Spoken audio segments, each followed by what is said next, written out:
Bien, y ya estamos de regreso y está conectada Indira Wilca, quien ya es virtual, diputada de, como les decía, este nuevo Congreso bicameral. Indira, ¿cómo estás? Muy buenas tardes, felicidades y gracias por darte un tiempito para estar aquí en Fuerte y Claro. Buenas tardes, Manuela, y muchas gracias por la invitación y también un saludo a todas las personas que nos están viendo. Indira, bueno, seguimos hablando un poco, lamentablemente, porque los actores políticos no permiten despegarnos del tema del supuesto fraude. Hemos estado hablando hace un ratito sobre esta marcha en la que Rafael López Aliaga había convocado a ciudadanos para seguir haciéndoles creer que ha habido un fraude del que no presenta pruebas.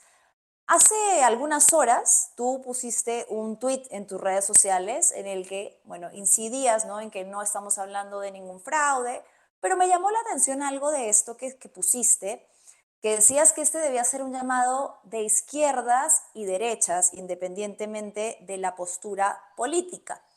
No sé si has logrado leer lo que ha puesto, bueno, la entrevista que dio el candidato Jorge Nieto, que ha sido duramente criticada, por ejemplo, también por personas de tu bancada, como Ruth Luque, y por gran parte del electorado que piensan que ha sido ambiguo en no marcar distancia con un fraude. ¿Te referías a él directa e indirectamente o quizás puedes decirme algo sobre si has visto lo que dijo el señor Jorge Nieto? Bueno, yo primero ratificarme en que no hay ningún argumento que sostenga la posibilidad de un fraude. Entonces, esa es la primera preocupación con este mensaje al que tú te refieres. Lo digo porque incluso hay personas de buena fe, sensatas, que están muy preocupadas por lo que viene ocurriendo y que, claro, si escuchan mañana, tarde y noche en los principales medios de comunicación del país de irregularidades, de actos logísticos que fueron llevados de forma totalmente incorrecta, la gente piensa que efectivamente estamos ante una situación fraudulenta, ¿ok?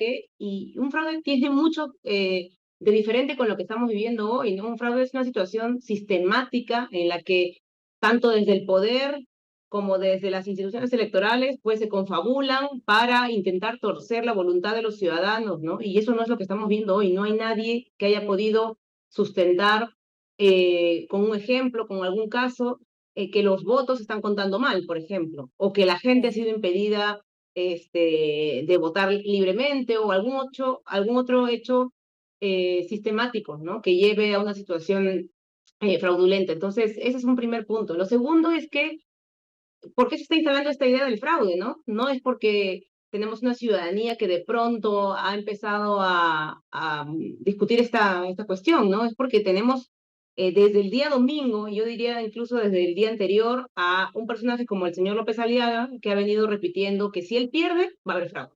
Si él no es Sí. declarado como ganador o con el pase de la segunda vuelta, hay fraude, ¿no? Entonces, todos los hechos posteriores a eso los hemos visto en vivo y en directo en los principales medios de comunicación, amenazas al jefe de la OMPE, amenazas al presidente del Jurado Nacional de Elecciones, despotricar, en fin, del resto de candidatos. Entonces, yo creo que eso es algo importante que tiene que señalarse en este momento.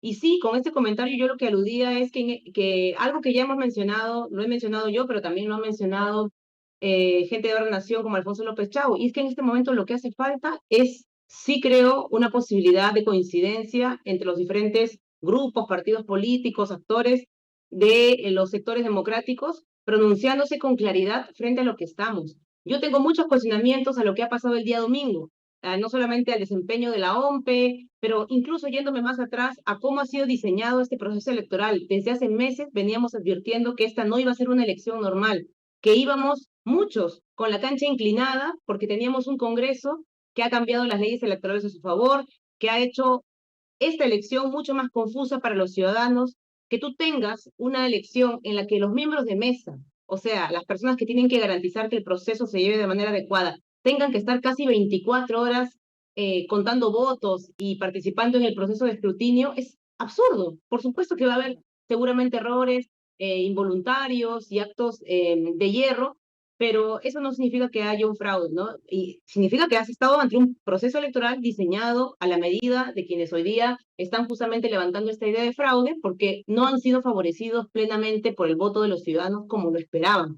El pacto mafioso esperaba tener, pues, arrasar en estas elecciones, esperaba que los partidos que estaban en el Congreso, todos, se mantuvieran por encima de la valla y tuvieran una representación. No lo han conseguido. Incluso tienen una segunda vuelta en la que eventualmente no están yendo los contendores que querían. Entonces, yo sí creo que lo que toca hoy es, por supuesto, podemos discutir y plantear las mejoras que tiene que haber para la segunda vuelta, fiscalizando y haciendo todos los controles que corresponden a los organismos electorales, en particular a OMPE, pero lo que no se puede es perder de vista cuál es el foco principal del problema. Y el problema principal de la situación de inestabilidad después del día de las elecciones no son los errores aislados, que cuando además uno los observa detenidamente como dato concreto, no son pues mayoritarios, ni son Claro. situaciones sistemáticas, ¿no? Entonces, el problema principal hoy tiene que ver con esta estrategia, esta campaña política y mediática que lo que busca es desconocer el resultado de las elecciones y es promovida por el sector de ultraderecha del señor López Aliaga y algunos medios de comunicación que han decidido seguirle la corriente.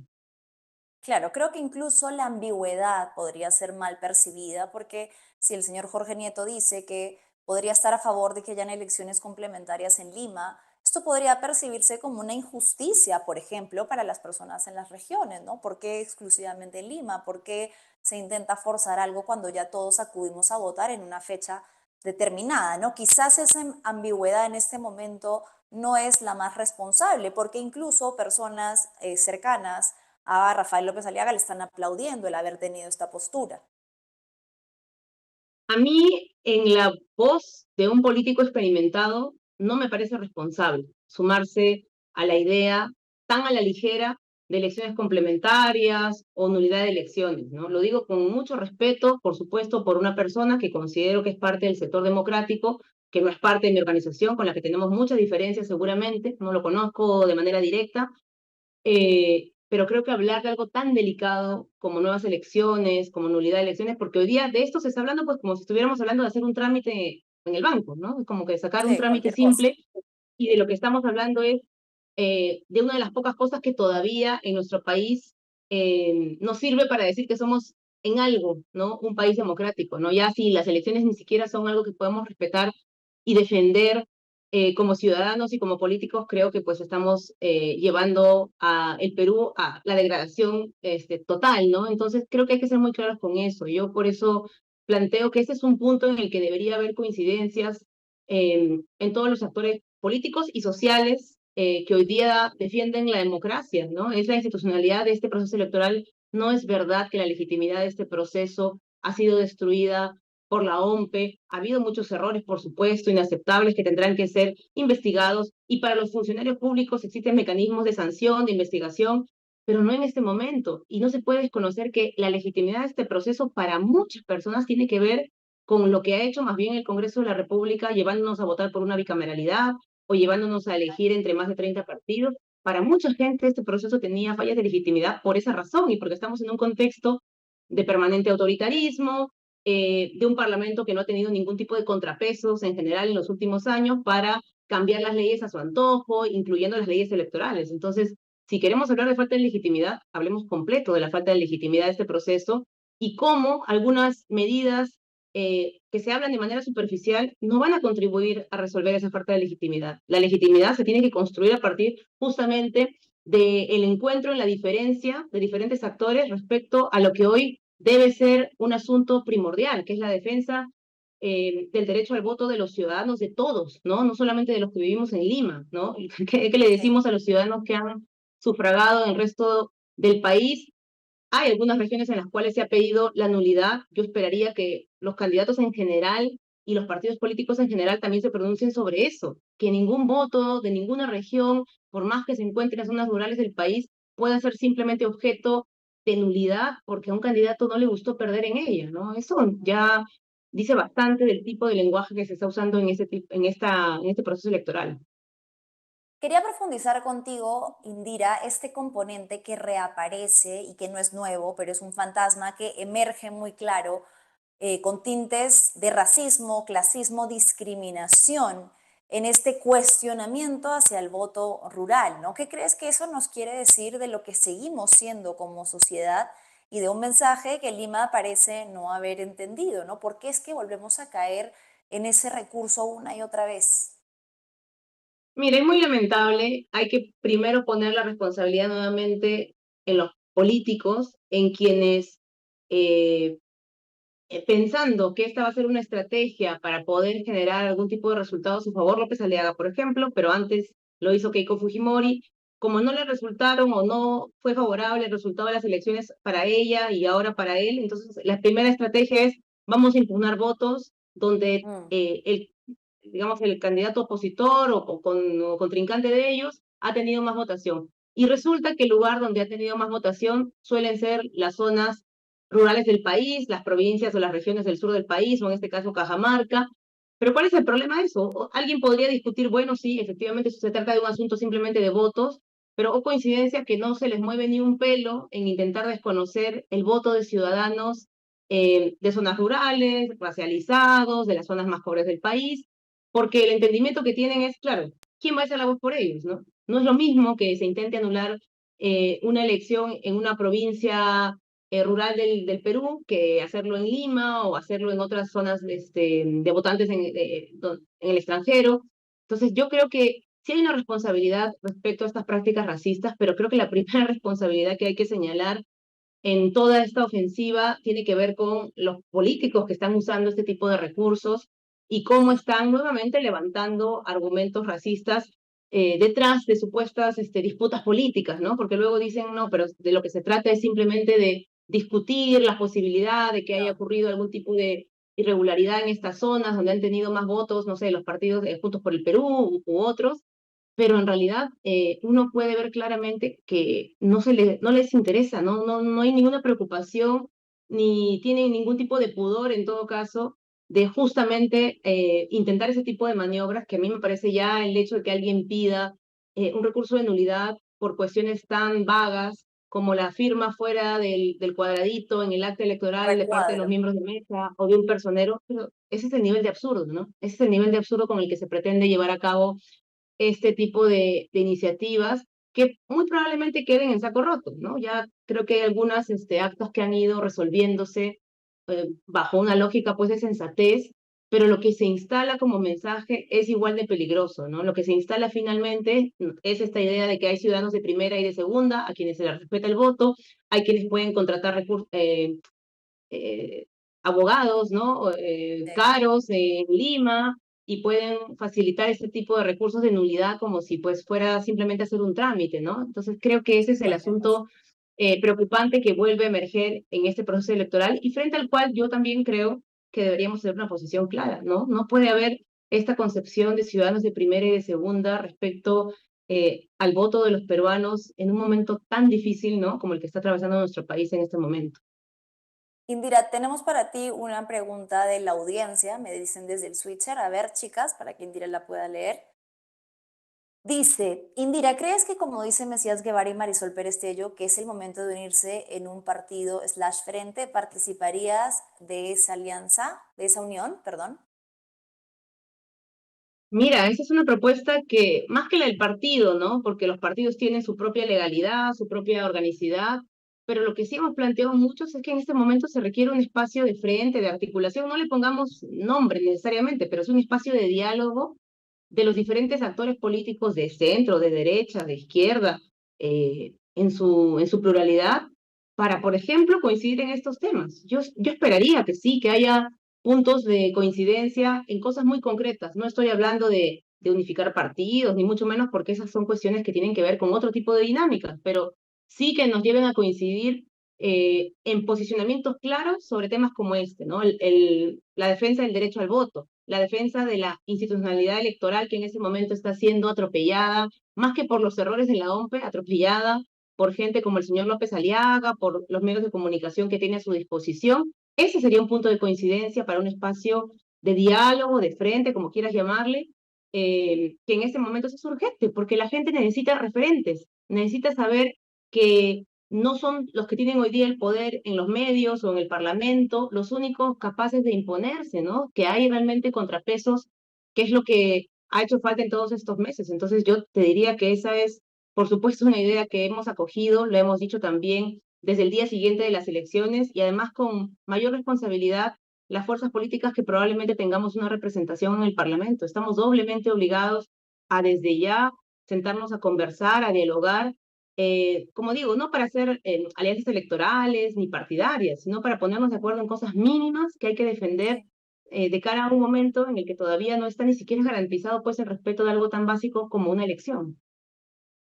En ese sentido, te quería preguntar, Indira, la semana pasada salieron unas imágenes pues, que presentaban absurdamente como escándalo, ¿no? Reunión entre López Chao, Marisol Perestello, estaba Mirta Vázquez, estaba Carlomagno Salcedo, que creo que la respuesta era bastante articulada, ¿no? Era, en eso consiste hacer política, en limar asperezas, en dialogar, etcétera. Hay una arista que no sé si se ha hablado entre ustedes, pero a mí me preocupa y es que podría representar o evidenciar un reglaje quizás de Sí. ciertas, no sé si figuras políticas o movimientos, que me parece que puede llegar a ser bastante peligroso y sospechoso y del que no se ha hablado lo suficiente. ¿Por qué es que se les está haciendo a estas figuras un seguimiento indiscriminado para mostrarlo como si se tratase de algo turbio, oculto, cuando creo que explicaron que era una conversación que pactaron, ¿verdad? Mira, no habría sido noticia, porque es normal que la gente en política dialogue, eso no significa ningún tipo de acuerdo, de pacto bajo la mesa, ni mucho menos, pero no habría sido noticia en realidad, me parece que la que lo difundió de manera escandalosa, casi como si estuviera descubriendo la pólvora, era la señora Norma Yarrow. No me Sí, sorprende lo mayor. que alguien con su precariedad política pueda creer que algo como eso es una noticia, ¿no? O sea, ella ha sido congresista de la República ya 5 años y debería saber, y lo sabe perfectamente, que todo el tiempo se reúne. ¿Acaso ella no se ha reunido con colegas suyos, congresistas? Yo estoy segura que sí, no tengo que ser adivina, lo he sido también yo, y es parte de su trabajo, ¿no? Pero lo que denota en todo caso la actitud escandalosa respecto a este hecho es que le da miedo que haya Mm, posibilidad de diálogo entre las fuerzas democráticas. Yo me quedaría con eso, sí es preocupante, por supuesto, esta posibilidad de reglaje sospechosa, ¿no? Porque además eh, de estas personas que tú has mencionado, Alfonso López Chao, Marisol Perestello y otros más, estaban reunidos en una casa privada, en un domicilio. Y claro. de pronto, claro, aparecieron filmados. Yo no creo que sea pues algo que haya que ocultar, ni mucho menos, pero sí es sospechoso lo que tú mencionas, hay que tener alerta respecto a ello, pero por otro lado, yo decir que no hay ningún tipo de noticia en lo que señala esta señora, más allá de su preocupación evidente porque gente democrática converse, dialogue. Es absurdo que la gente que ha sido parte de un proceso electoral, del mismo proceso electoral, no dialogue posterior a eso, y más cuando estamos viendo toda esa situación que lamentablemente estamos atravesando de inestabilidad, provocada además por el líder de su partido. Bien, Indira. Y para ir cerrando, y bueno, aquí sí ya una preocupación que incluso es un poco más personal, ¿no? Que creo que se van afianzando las alianzas con el centro, pero parece que se van alejando con la izquierda, por ejemplo, de Juntos por el Perú. Me preocupa, por ejemplo, que hayan intercambios públicos entre Anaí Durán, Mirta Vázquez.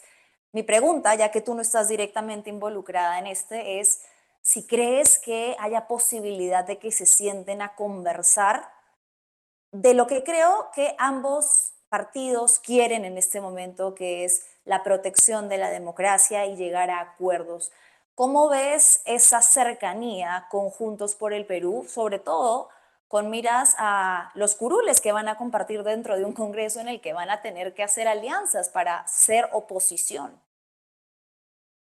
Lo acabo de decir hace un minuto, la posición de Ahora Nación es poder generar espacios de diálogo con todas las fuerzas políticas que van a componer el Parlamento y que nos, por supuesto, excluyendo a Renovación Popular y Fuerza Popular en este momento para justamente hacerle frente a lo que sabemos que va a ser su actitud en un posible Congreso integrado por ellos. Nuevamente, el bloqueo de cualquier iniciativa que busque, por ejemplo, derogar las leyes pro crimen o que busque implementar una agenda que permita desmontar las normas mafiosas que han sido aprobadas por el actual Parlamento y recuperar otros derechos para los ciudadanos. En esa lógica y con las cartas sobre la mesa y de forma transparente y abierta, siempre nos vamos a poder y nos vamos a querer sentar a conversar con todas las fuerzas políticas, incluyendo los congresistas, los senadores, los diputados de Juntos por el Perú. Ojo, esto no implica un diálogo, negociación para cuestiones electorales de cara a la segunda vuelta. Esa es una evaluación que el propio Partido de la Nación está teniendo internamente.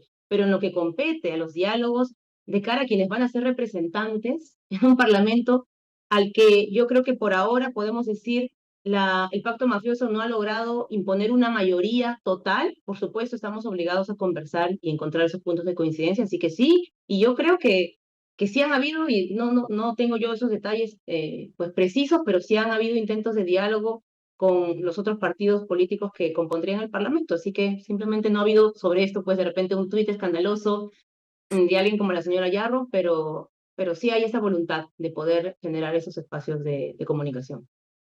Qué bueno saberlo, porque ahora más que nunca es necesario que se unan estas fuerzas, por lo que la van a tener un poco complicada en el Congreso, pero sí, qué bueno que entonces haya disposición desde todos los entrevistados que hemos tenido en este espacio de Ahora Nación al diálogo, a hacer concesiones y a trabajar en conjunto. Indira, te agradezco mucho que te hayas dado este espacio. No sé si quisieras aprovechar para darle un mensaje final al electorado y a muchas personas que están conectadas hoy por ti porque vinieron para escucharte. Sí, muchas gracias, Manuela. Bueno, aprovechar este espacio para nuevamente invocar y hacer este llamado a generar un frente de resistencia común contra el pacto mafioso y porque en el Perú, a pesar de todas las dificultades que hemos tenido en esta elección, hemos podido avanzar en cerrarle el paso a varios de los partidos que han sido responsables de la situación que hoy día estamos viviendo. No es poca cosa que los ciudadanos le hayan dicho que no a Alianza para el Progreso, a Podemos, a Perú Libre y a otros tantos que creían que teniendo el poder desde el Parlamento y teniendo maquinarias y millones en dinero para hacer campañas, subestimando además la conciencia de los ciudadanos, iban a poder salir triunfadores. Y eso no ha sido así, así que creo que hay que también valorar eso por parte de la ciudadanía, que ha tenido una posición clara respecto a no darle una confianza total a quienes han constituido el régimen actual que estamos viviendo, de este pacto de poder mafioso, y agradecerles también a las personas que han confiado en nosotros, en particular en Ahora Nación, y decirles que tenemos muy clara cuál es la responsabilidad que nos toca en esta coyuntura. No es un momento de quedarse de brazos cruzados, nos toca estar, creo que en permanente comunicación con los ciudadanos y garantizar que nuestro país pueda encaminarse nuevamente por una vía democrática, ¿no? No va a ser sencillo y no es un asunto solamente de números en el Parlamento. A mí me ha tocado ya vivir un Parlamento con una mayoría total del fujimorismo y sé que el número no es lo único que importa, también importa mucho la capacidad de diálogo y de conectar con la sociedad que puede estar organizada y movilizada en esos temas que le preocupan. Así que esa va a ser también, por supuesto, una metodología de trabajo que vamos a continuar en este nuevo periodo. Sí, suma mucho tu experiencia y tu sensatez y sobre todo, Indira, quería decírtelo, tu coherencia. Muchas gracias por eso y muchas felicidades y éxitos para lo que se viene en este nuevo Congreso. Muchas gracias a ti. Hasta luego. Gracias a ti, Indira, por conectarte. Ha sido Indira Wilca, quien ha sido la tercera candidata a diputados más votada por Lima. Tuvimos hace algunos días acá en Fuerte y Claro también a Harvey Colchado, quien tenía un mensaje similar, ¿no? La posibilidad, la intención de establecer alianzas. ¿Por qué se hace tanto la pregunta sobre las alianzas? ¿Por qué reiteramos e insistimos en eso? Porque el Congreso va a tener diversas bancadas que hasta el momento virtualmente se configuran como mayoría Fuerza Popular y Renovación Popular, y por eso va a ser necesario que, como en cualquier sistema partidario y de gobierno democrático, haya un balance de poderes. Para eso tiene que existir una oposición, que ojalá sea una oposición que pueda generar precisamente esto, encuentros en común y que pueda actuar de manera conjunta dentro incluso de sus diferencias. A ver, tenemos algunos comentarios para ir cerrando esta tarde.